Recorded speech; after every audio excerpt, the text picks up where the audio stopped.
How we doing out there, guys? We What up, got y'all? we got half the spicy boys here. I'm Hugo, Okay. and this homeboy right Lando. here, Lando's here, tearing it up, and this is the Ether podcast. The other guys, A Rod is working. No, he's not working. He went to Garden City. He had some stuff to take care of, He's and working. yeah, he's basically working. And Chris Clark, I don't know if you guys know, but I guess we can kind of make this announcement. I wish he was here with us, but we have a new bass player, Chris Clark from the band Ionos. Uh, and I guess I might as well talk a little bit about that here right now. But we had a grand mutual agreement that Brady's talents and abilities are better served in our brother band, which is the Merkins. Which I also play in the Merkins, and he totally agreed with that. And I think that's what we settled on. And, Chris has been really into it. And we're going to be stoked to have Chris on the future podcast and future shows, man. So yeah. And Lando, what's been up with you, man? Talk to us a little bit about what's going on with you. I'm going to be sharing this shit right now. Well, what's going on with me right now is I've been writing a lot more and working on a couple of side projects that are kind of secretive at the moment, but they'll be up to light pretty soon. Some side projects, all right. I've got about 2 or 3 of them going. The homie Adam Brunkgard says, "What's up? What's going on, brother, man?" That's cool, man. Some side projects, huh? Sounded sneaky over there, dude. Super sneaky, brother. Well, that's cool. I'm excited to see that. So, by the way, guys, as I'm talking, I'm sharing on my phone. You guys should too. If you're listening right now, share this right now on your personal page. Start a watch party if you want. Share it into some, related music groups too. That's what we are. Ether Podcast is just, strictly focused on music, the music scene, the music business. So share it up. Share it up. We want to get people in here. And if you guys have questions or comments, do so, please. We'll pull them up on screen and we'll discuss it. So cool. Yeah. And so one other thing I wanted to mention is also give some love to our homies at Back Home Media who do the podcast for us, who are the producers. They have a lot of other shows. I'll link below in the comment section here in a little bit so you guys can check out some of the other shows. Find us on other streaming platforms, Spotify, Apple, Spreaker, many platforms. Just go on there, look up Ether Podcast, and you'll find this episode probably tomorrow or the next day. So if you're just tuning in now and you can't watch the whole thing, you'll be able to listen to it, the next day or whenever you can. So some upcoming gigs, just talking about some upcoming gigs. Next Friday, so the 25th, we will be performing at the Elbow Room with Terrence Severance and Wabash and Lake. So Wichita peeps, if you're listening, go out there. We're going to be out there jamming. And then the following day, the 26th, we'll be here in our hometown in Dodge City with Terrence Severance. And we'll have the Sunflower Experiment from Lawrence. So they're kind of they're kind of like a super group right now. It's kind of mixed up of some Northeast Kansas bands. And we'll have the Merkins. The Merkins will be opening the show. So come out, come have a good time at Dio's at the doctor's office. So that's usually where we play out here in Dodge. So yeah. So Lando, anything to add on? Man, I think you nailed it, man. All right, man. Nailed it. So without further ado, I would like to bring on our very, very special guest, Mr. Jason Catlett. Heck yeah. Jason, how you doing out there, man? What up? How's it going? I'm good. How are you guys? We're doing good, man. We're hanging in there, man. We're hanging in there. So Right on.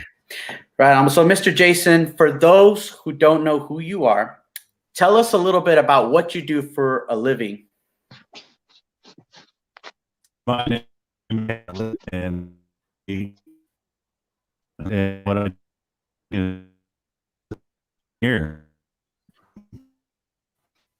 Actually, getting into recording was actually an accident, to tell you the truth. I just kind of I started the Magnitude brand as a graphic design company, and but it was specific to working with bands. And right. I played 30, so I've always like, so doing shirt design, stuff like that. And then somewhere in there, I was trying to cut costs down for my own band to record. So I just started tracking little things here at home. And then I ended up with a studio somewhere in there. I don't know. It's kind of crazy. but the studio's called all.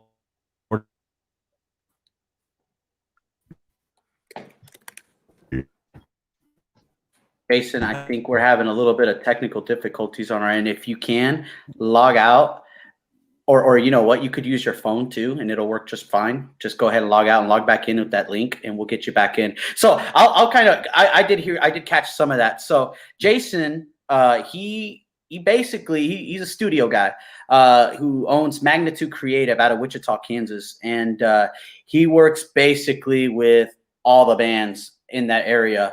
I mean, he does this stuff for his own band, Parallax, which we'll get into a little bit more later. He's done things for Hector Almond out of here in Dodge City. Man, Witch Cradle, our good buddies, man. Who else, man? He records everyone. So everyone. Yeah. So he's been putting in work for a long time. So there you are, Jason. Hey, you guys hear me now? Yes, we got you now, man. Sweet. So and then so I was just kind of trying to reiterate a little bit about what you were talking about, you know, as far as, you know, getting into recording. So which is great. And you also do graphic design at Magnitude Creative, is that correct? Yeah. Right not as much as I do recording at this point, but I mean I sneak some design in there. Gotcha. And how long have you been doing this? Which part? The design or the graphic design or the recording? I guess both. All of it. So the Magnitude brand, I actually started about 7 or 8. In the recording thing, we're close to 5 now. So, okay. Awesome. Right on. Not a real long time. Honestly, I feel like a newbie still. So just trying to make my way and figure out, you know, what I'm doing. Everybody says everybody's got a wrong and right way to do it, and I don't believe any of it. I just like your ears do the work for you, you know. Perfect. Right. And man, you can't say that though, man, because dude, I've seen some of your work, man, like both in studio and graphic design. It's really, really good stuff, man. Right on. Thank you very much. And for those of you guys listening out there, definitely go look up Magnitude Creative, and we'll ask Jason to plug that in here in a bit. But very cool. And I gotta ask, you know, especially right now with COVID going on right now, you know, how has that affected your work? Has it improved or has it gone way down? I mean, could you tell us a little bit about that? Well, probably like mid-March, my entire calendar canceled on me. Everything I had, you know, had canceled because of the shutdowns and stuff like that. So I'd say for almost 2 months, the studio was closed, like from mid-March to mid-May. Wow. And I picked up, that's when I picked up some graphic design, you know, building some websites for some bands and doing some just, you know, t-shirt stuff. Other than that, there was just like 2 months of no work. Like I didn't know what the hell was going to go on. But then once we opened back up in May, I've maybe had a total of a week off since then. So I mean, it's been busy. It's been good since I got back in there. Everybody's taking that quarantine time and making those quarantine albums, you know. Mm-hmm. Get back.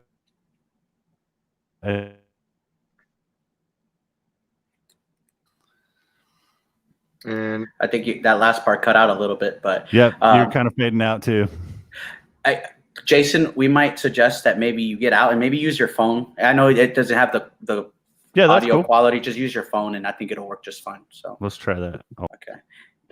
Man, Hugo, what happened to our COVID album, bro? Our COVID album? Shit. I thought you had well, actually, one thing that we were talking about, Lando, is that we want to do covers of local bands, acoustic covers of local bands. So I think that's something that we're gonna definitely do, don't you think? Oh, definitely. We're starting already. I already got in mind like 10 bands that I want to cover. So like songs, you know, bands that don't even exist anymore, and bands that are still going strong, and bands that are new. So like, dude, that's just like, because I remember that time that we did that for Conquer the Pacific. You kind of like I don't remember what song it was by them, but like you just came up with a great acoustic rendition of one of their songs, and I remember they dug it too. So I was like, dude, why don't we do that? Like, it'd be a great way to just kind of cross promote and get other people's name, kind of like we're doing here with the podcast, you know. So it's been something that we've kind of been wanting to do for a while. It started with the idea of doing Rodeo King back a while back. Rodeo King. What? Tell me about that. What the hell? I was learning how to play that song, man. It was starting to become like an acoustic thing, and then I just never finished it. Oh, okay. Adam says, which She Said song? Oh, if we do a She Said song, it has to be Drive. That's such a dope song. So we'll have to definitely do Drive. So do we have Jason back? Is he alive? Kinda, maybe not really. Yeah, it's a really good still photo of him, at least. It's a good still photo. You there, Jason? Can you hear us? I can hear you guys. Okay, cool. We can hear you.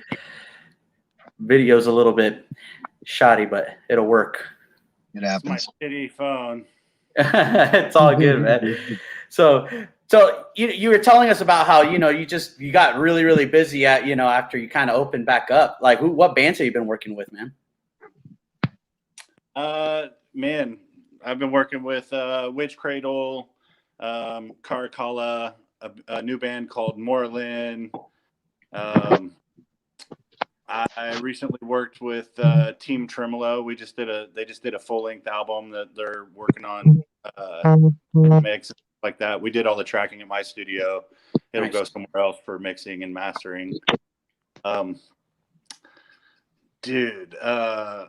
Roach Limit, I got those guys in. Oh, nice.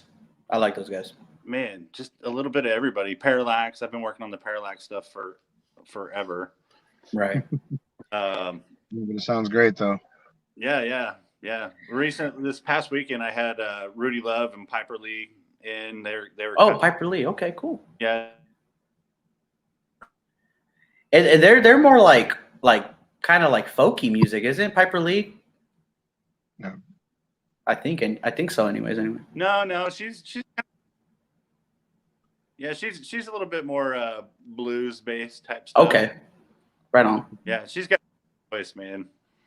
Nice. Yeah, I agree with that. And I gotta ask. This is something I asked like a lot of the studio guys. Like, what is one of like your biggest pet peeves when it comes to people coming into the studio? Like, I know, I've talked to Dustin. I think one of his biggest pet peeves, Dustin at Bullet Ride Productions, saying that he hates when people come in unprepared, not knowing what the hell they're laying down. Like, what's something that just, man, you're like, what the hell? I wish I could be Glenn Ficker. You know that guy? I wish I would talk about what the things that he talks about.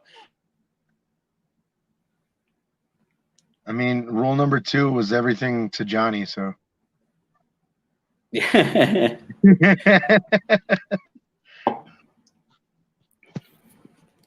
We're still getting a little bad internet here, but it's all good. Let's see. It's that internet, man. I'm telling you, man, the internet's fucking up, dude. But anyways, we'll get Jason back in, hopefully, man. It's all good. Anyways, so Christian Ironleg says that we should cover an As the Days Die song. He says, Letting Go. I'll have to, dude. It's been a long time since I've listened to As the Days Die. Like, and I remember y'all's music was baller as hell, dude. But like, I cannot remember it. And then Adam says that Drive would fit well for us.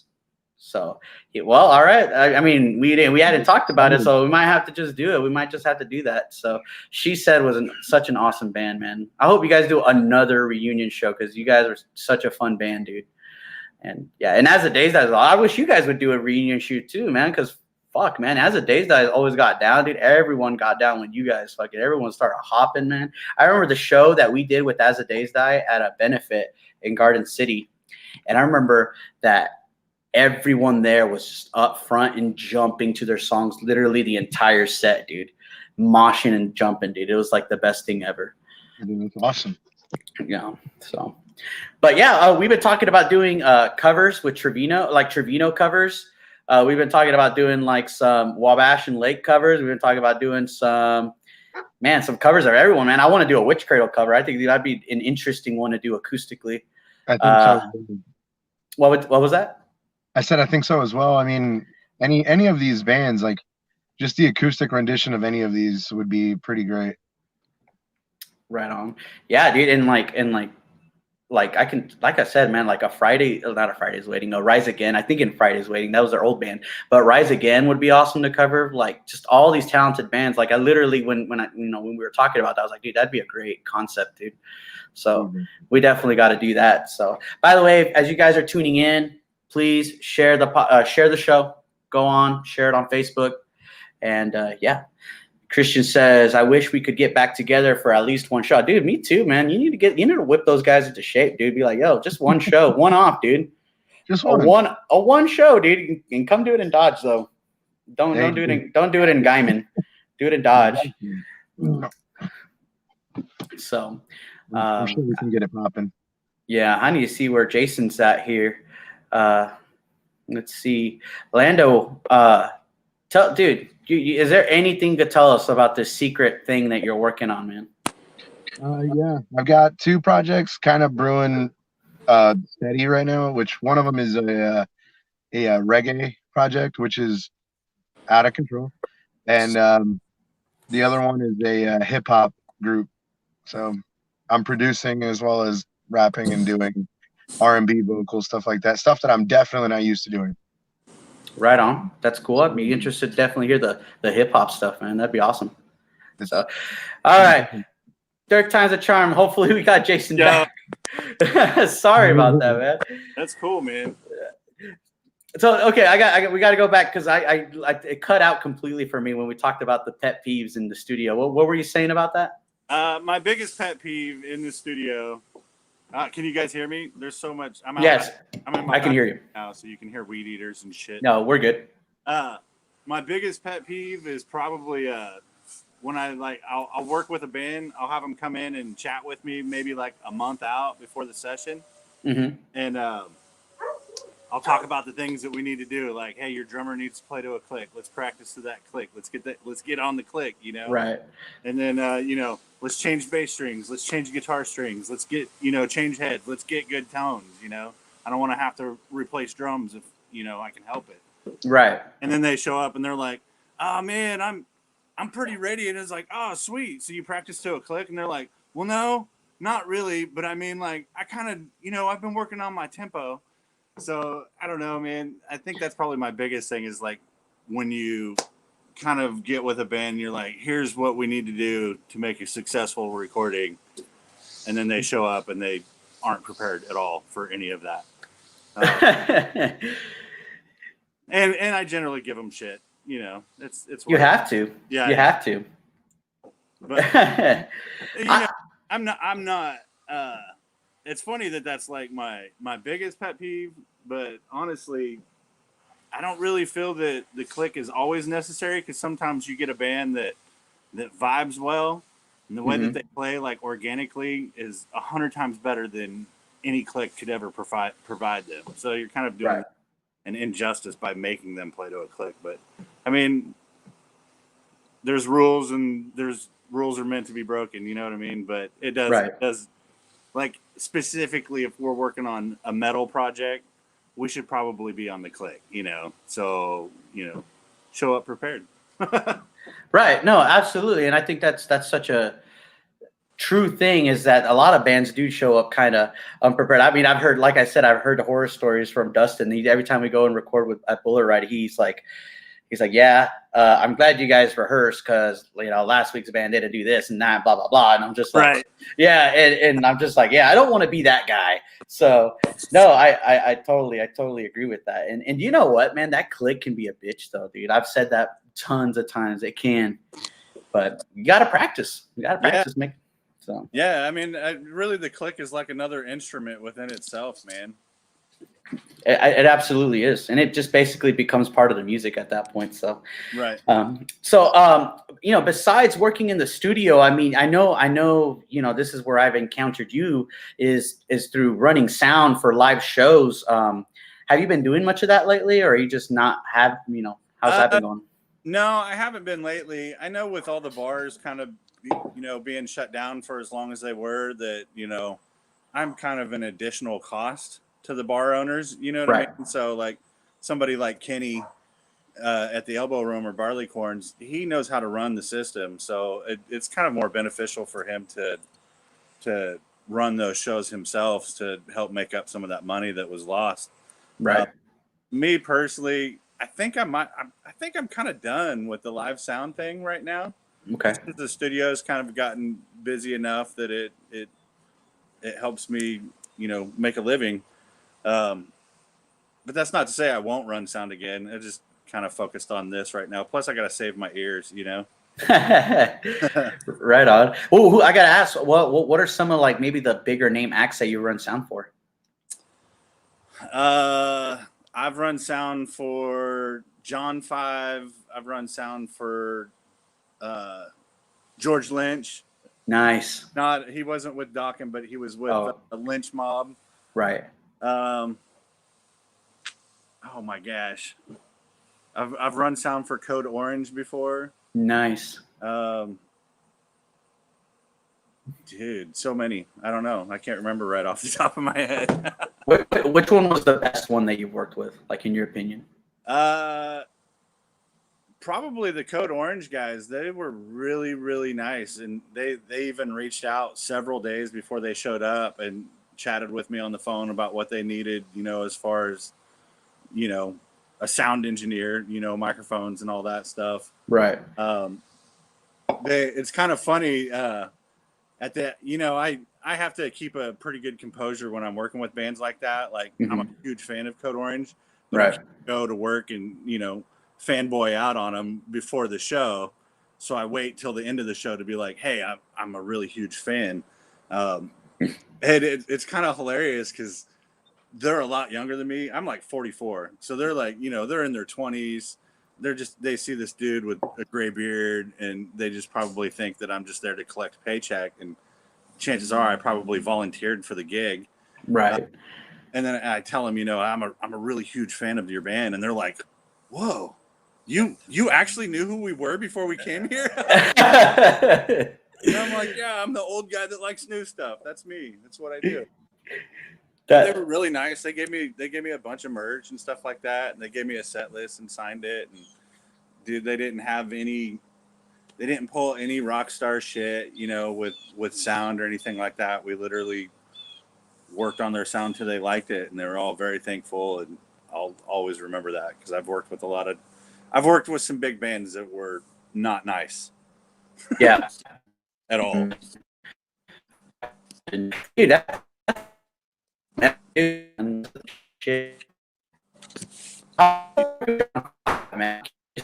You sound like a robot. Yo.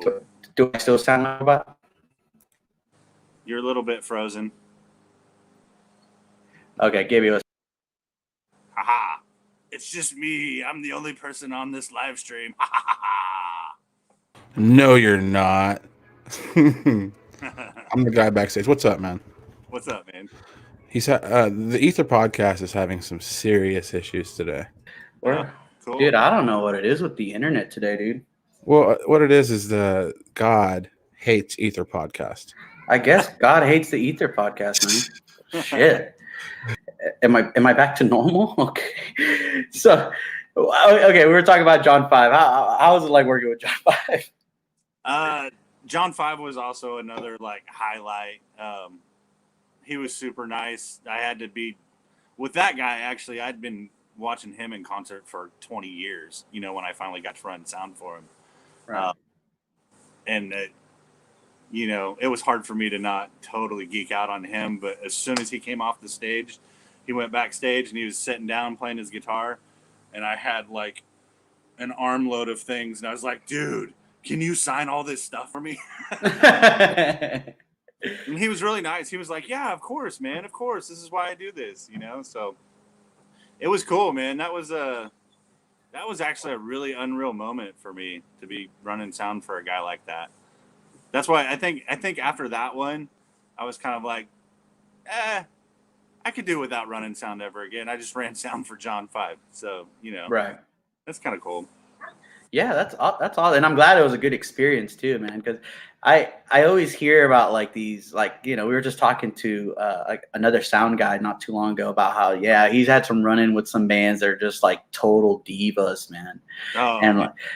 like I'm like, dude, why do people got to be like that, man? Like I get it, man, but come on. Yeah, So, dude. James Barlow from Terror and Severance? Yes. There was a show that me and him provided sound for down at the theater downtown. I'm being a total dipshit. The Orpheum or the one, the Crown Uptown. Oh, the Crown Uptown. Yeah, the Crown Uptown, and we took the PA, and it was for was it Born of Osiris? I think it was Born of Osiris, and a couple of other bands, and the head sound engineer walked in and was like, the first thing he said was, he looked and he's like, "All right, so where's the real fucking PA at?" And me and Barlow are like, it's right here. And he was like, "No, I'm fucking serious." He was like, "Where is this some kind of joke? Is somebody back there playing a joke on me? Where's the PA?" And so he was like, "I've run sound for Morbid Angel and all these bands and blah, blah, blah. This is bullshit." And it was horrible. Like, me and James were just totally wanting to kill ourselves. Never run sound again. It was just like, this is it. We're totally fucking done. It was terrible. So it's not always the band that's terrible to work with. A lot of the time it can be the production team that is just total pain in the ass. Yeah, I could imagine that. Oh man, that would infuriate me, man. I would hate that so much. Yeah, I mean, I get it. You want to show up to the gig and have the gear that you need. Right. But it's what we had, and it wasn't going to work out any other way. So. Right. So very cool, man. Well, thanks for talking to us about what you do is for sound. Now I want to move on to talking a little bit about what you do with Parallax, man. Parallax, for those of you that are listening right now, hands down, in my opinion, is one of the best metal bands in Kansas. Okay, and I'm not saying that just suck your dick, man. Holy fuck, dude. I love Parallax so much. And everyone out there listening, go look up Parallax. But I will let Jason talk to us a little bit more about Parallax. When did Parallax start as a band? How did you guys get together? Actually, it was about 5 years ago. The first Parallax album was supposed to be the new album of my previous band. Before that, I had been playing with the Rickett Brothers in a band called Continent of Ash, and I had been doing Continent of Ash since 2004.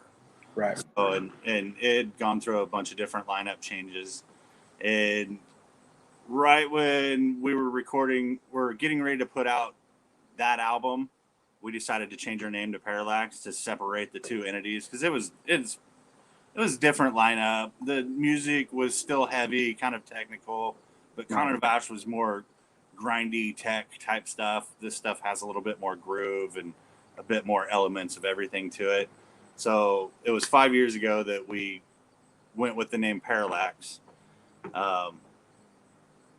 No real meaning behind why we picked Parallax, other than I heard the lyric in a Rob Zombie song. And I was just like, "Oh, that sounds cool, man. Parallax, badass," and turns out it's a villain in Green Lantern too. So that's kind of cool, because I like comics. I'm a nerd guy. But since then, we've had a few lineup changes, and then COVID hit. So we had all these plans we thought we were going to do this year. We were like, we had a couple members leave the band right in February, which left just me, the drummer, and the bass player, and we were kind of figuring out what we were going to do. We knew our singer was going to leave So we already had some prospects, and we went through a process of, we brought in 4 or 5 guys and had them. Basically, we just sent them stuff that we was working on for our album, and was like, here's this song. Go ahead and write something to it, and we'll have auditions in the studio. And the way that they auditioned was they came in and they recorded, their version of our song, their lyrics of the song. And it was hard because everybody was really badass.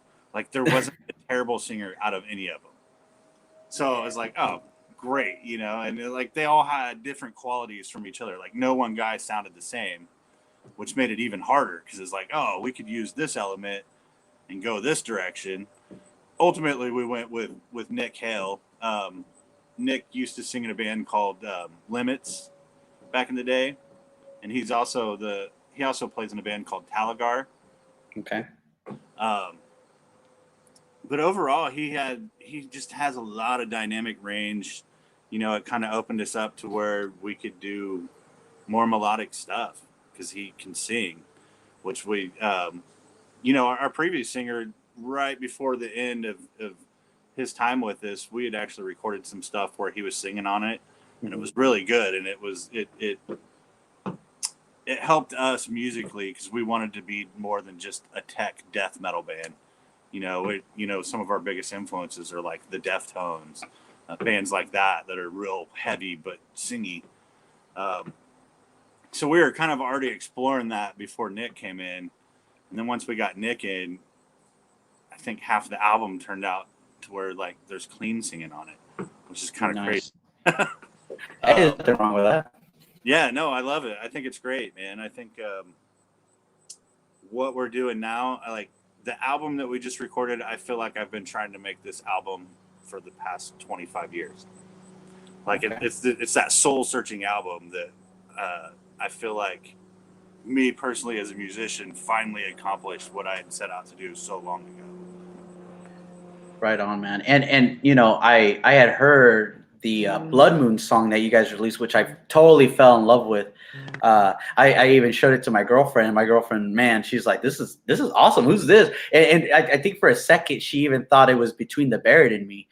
And wow. I don't know if you guys are fans of that band, but initially that's what it reminded me of, was like Between the Buried and Me, Dillinger Escape Plan a little bit. I don't know. I hope that none of this offends you. I hate comparing bands because then people are like, we don't sound like that, but you know what I mean? but that's what it sounded like to me. And like, I love all your guys' music. So, and that's great. And you told me a little bit about you're working with someone special on mastering your album. Can you tell us about who this person is and how that connection happened? Yeah. Well, actually, so we just recently finished the album. The album we finished it last week and sent it off to mastering on last Friday. And we've always used Dustin for mastering. Actually, we've always gone through Dustin for mastering. I think on the original release of Blood Moon, which is going to be different than the album version, so everybody gets a new version of Blood Moon when the album comes out. Yes. During quarantine, I had worked on my mastering skills a little bit. And then that I mastered that one. But when it came down to deciding who was going to master the album this time, we just looked up who's done Dillinger Escape Plan and Every Time I Die, and who's done some Deftones albums and some Mastodon albums. And we came across this site that had all of them in common. West Studios in New York, and it's going to be mastered by a gentleman named Alan Douches. Yeah, sorry, I'm trying not to mispronounce that name because I know that you've seen it in the message. Pronounce it another way. You're right. But that he was our first choice was like Ted Jensen. Right. He's done, Pantera and Rob Zombie and stuff like that. That was pretty expensive. I think it was like $750 a song. Oh, geez. Something like that. But then I was like, man, this Alan guy, I feel like he's going to do better with our stuff because everything, looking at his resume, I could literally find every single one of my favorite albums in his catalog. So I was just like, okay, this just seems like a no-brainer. Let's just send it to him, see what he thinks, and if he calls us back, kick ass.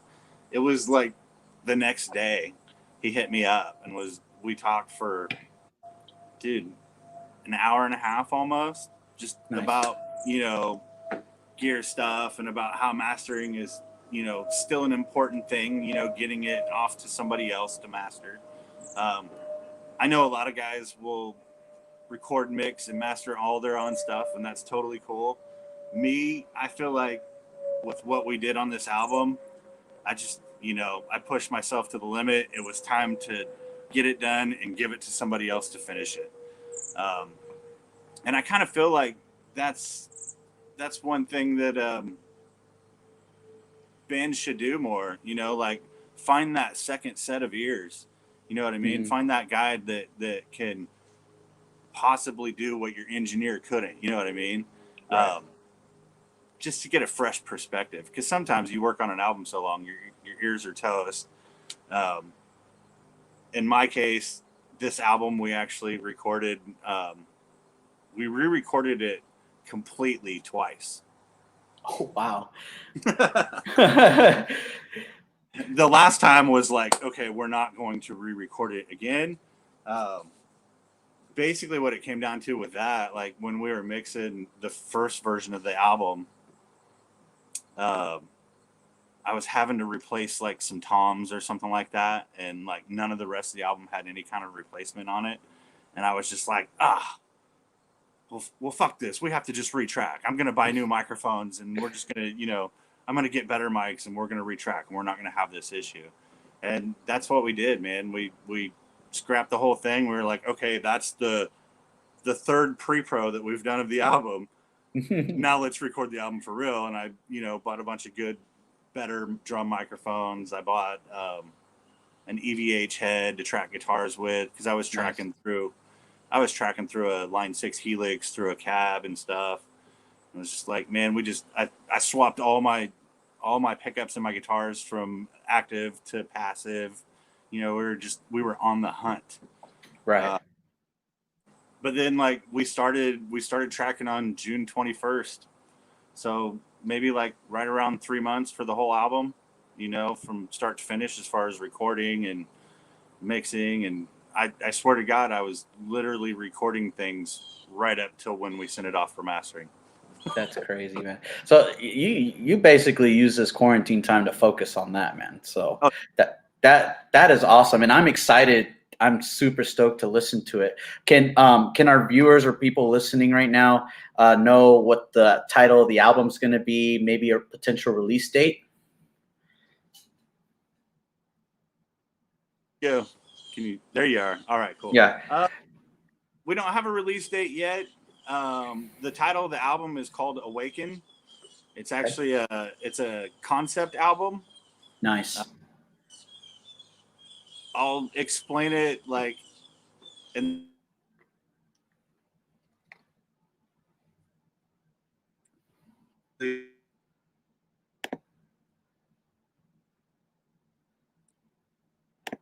somebody's body that is basically making this guy bring about the apocalypse. And by the end of the album, he's battling himself through the whole album. The parasite that's in him and how he feels.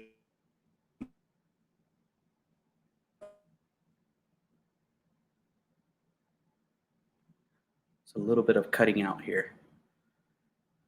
I'm sorry. No, you're good, man. But okay, I did catch a good chunk of that. That's crazy, man. I like that. I don't know if you're familiar with Coheed and Cambria a whole lot, but they're a concept band too, and that's kind of what it reminded me a little bit about because they kind of have that thing going on too, very more sci-fi and stuff like that. That's really cool, man. I'm glad you guys were able to piece something else to it because that just makes the music even like it just intensifies it a lot more. and you'll hear it in the music. Like, I mean, musically, it's actually, it worked out great because when Nick came in the band, he was like, "Hey, I've got this concept for a concept album," and we're like, "Oh, well, we're writing our album based around this one melody." So like the album is a motif, in the sense that you're going to hear the same melody throughout the album, on four or five tracks at least. So it's kind of like that, like Nine Inch Nails used to do back in the day, like when you listen to the Downward Spiral or something like that, you hear this one melody throughout. That's how this one is. So it's very moody, up and down. There's stuff on there that people might not like because it's not total thrashy heavy metal shit. But shit, I'm gonna love it. Yeah, it's awesome, man. It's one of my favorite things that I've done up to this point. That's awesome, man. And do you guys? I mean, I know with COVID it's kind of tough, but do you guys have plans for any shows or anything at the moment? Not right now. I mean, obviously we're talking about 2021. I feel like right now we're still in that. Unfortunately, we're still in that position where we book something, we may be canceling it. You know what I mean? Right. Because people are booking into October, November, December right now. That's when everybody starts to get sick again. Right. So I think we're just hanging low for a little bit. We don't want to get any hopes up and say that we're going to be here for this show and then it gets canceled. So. Right, and that's a lot of hard work going to waste too. Yeah. Well, and we're kind of like, a lot of the other bands right now, they've taken this time to work on their stage show. We got some stuff in store for when we come out too. So, but we still got to work all that shit out as far as production and lighting and stuff like that. So. Right. Very cool, man. Awesome. Jason, could you plug in where can people find Magnitude Creative and where can people find Parallax? You can find Magnitude Creative on www.magnitudecreative.net. Also at Magnitude Creative, Instagram, Facebook. Parallax. Parallax is parallaxmetal.com. We have all of our music. Everything that you ever need from Parallax is on our website. You can buy our music directly from us. You can buy t-shirts, grinders, whatever, whatever we have in stock, you can buy that stuff. And then I believe it's at Parallax Metal for Instagram and for Facebook as well. Mm-hmm. Very cool. So all you guys listening out there, definitely go check out Parallax. And if any of you guys are interested in getting some studio work done, recording, mixing, mastering, or even graphic design, please hit up Jason. He has amazing work. Just go check it out. He has all his content on there, on those sites. And trust me, you will not regret it. And Jason, thank you so much for being on, man. We appreciate you, man. Yeah, thank you. And before I let you go, man, we always end our podcast with, it's kind of like a game. And now it sucks because I don't have the rest of my bandmates here. We usually each come up with a question, but we play a game of this or that. It's kind of like, would you rather? Okay. And so I don't know, it's just kind of a fun way to end the thing. So, that's cool. All right, here's mine for you, man. Would you rather, this is a tricky one, so think about it. Would you rather know how you will die or when you will die? Jeez. I know that's fucked up, man. I think I'd rather know how. Like, you'd rather know how? Yeah. Yeah, because I've already got, things in my warped ass mind that, how I'm going to go in the first place. So I think I would want to know. You'd want to know how? Yeah. It's like, dude, you're going to die by guillotine. I don't know. The rest of it can be a surprise, but yeah, I would like to know how. How? Okay, Yeah. well, for all you guys out there listening, Jason would rather know how he will die than when he will die. So, very cool. Jake, man, I can't worry about when. Right. Well, but besides the spotty internet, man, I had a good time talking with you, man, and I appreciate you being on the show with us, man. So, yeah, man. Thank you so much. Thank you for having me. It was cool, man. Very dope. We'll catch you guys later. You guys take it easy, be safe, and be safe, Jason. Later. Thanks, guys. Catch you later. Well, I don't think it, I thought it, that's different. I said what I said and I meant it, or lamented. Words given weight without thought, and a person, the way that I talk, and the way that I ought to be able to pause and to say that the fault can be placed on my arms. To this playful assault, to disgrace in this arm. Pray for the day they could wait for the calm. You can't control the storm, only weather it, whether it's 5 weeks and 5 days of rain sideways, or scorched earth, search for death, or water left with all the thorns, with the petals gone, settle on the breath of autumn. If the ground fits, wear it, the crown fits.